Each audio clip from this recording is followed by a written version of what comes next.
Hello everybody, welcome to this new episode of Books Up Close. I hope you're all doing well.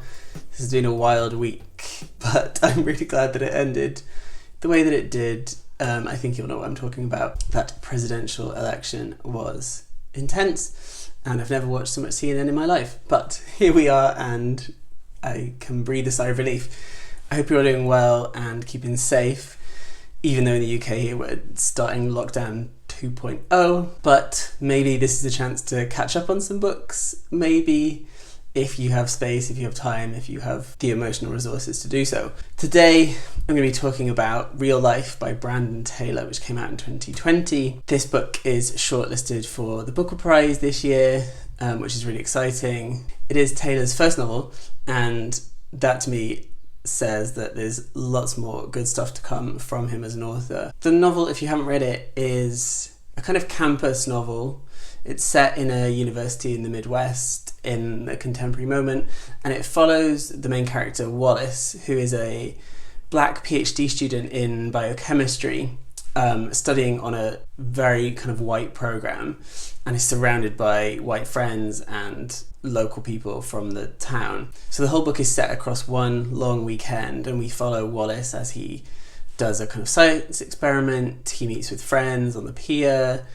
They have a dinner party. The book, in its kind of focus on this small period of time, makes it a very intense, claustrophobic read in so many ways. So Wallace is from Alabama, and in the Midwest he feels very much out of place, out of sorts. The people around him don't seem to make much sense. And at the very beginning of the novel, we learn that Wallace's dad has died recently, but he doesn't really have many feelings about that. He doesn't seem to care, which opens up questions about what his relationship was with his father. And also at the beginning, we learn that Wallace's science experiment that he's just been doing for a while has been perhaps sabotaged. And there's one chapter which really goes into heavy detail about this experiment, which at first you think, why is Taylor doing this?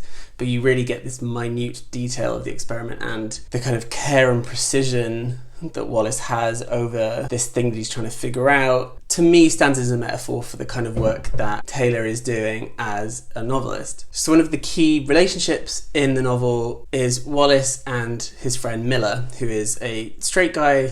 At least that's what he tells people and tells Wallace.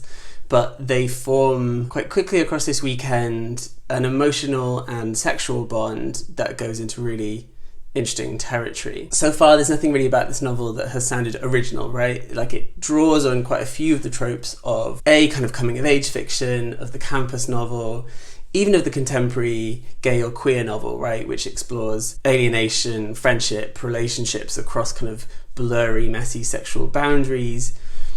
But what Taylor does, and the kind of skill of Taylor, is the prose. The language itself is so highly charged, so finely wrought. Each sentence really kind of turns the screw, as it were, of the intensity of this weekend. So you feel the sun, you feel the wine that they're drinking, you feel the kind of breeze of the air, you feel the claustrophobia of the laboratory. And through all of this, we're kind of heading towards some intense climax. And you know this from the very beginning, because Taylor has turned these sentences so precisely over and over and over that by the time you get to the end, you know something big is going to happen. What's wild to me also, as an aside, is that Taylor wrote this novel in under 5 weeks. He said, I just need to sit down and write it. The book is largely quite autobiographical. Taylor did do a biochemistry degree in a Midwestern university. He is black, he's from the South. So there is a lot of kind of biography in here, but the way it's turned into this fictional work is really, really impressive. I think it's so well written. You don't really want to come up for air. Like, the book doesn't even let you come up for air as you read these long chapters. One of the things to me that's interesting is this idea of real life, right? And the idea of the real comes up quite a lot in the book. Numerous characters say, this isn't real life, or this is real life, or this is real friendship, this is real love, and so on and so on. And this idea of the real seems to be a pressing concern of the book. And you could read it, and some reviewers have, of kind of this like philosophical treatise on what the real is, right? In a psychoanalytic sense or a philosophical sense, how do we get the essence of this thing that's perhaps out of our grasp. I think there's another way to read that within the kind of black queer tradition, right, about realness, and realness being this thing within the ball community in particular of kind of passing for the thing you are presenting as, right? So realness within a kind of drag show is about completely transforming oneself and passing for real, right? And real is in quote marks because even the real is this thing that is always approximated, right?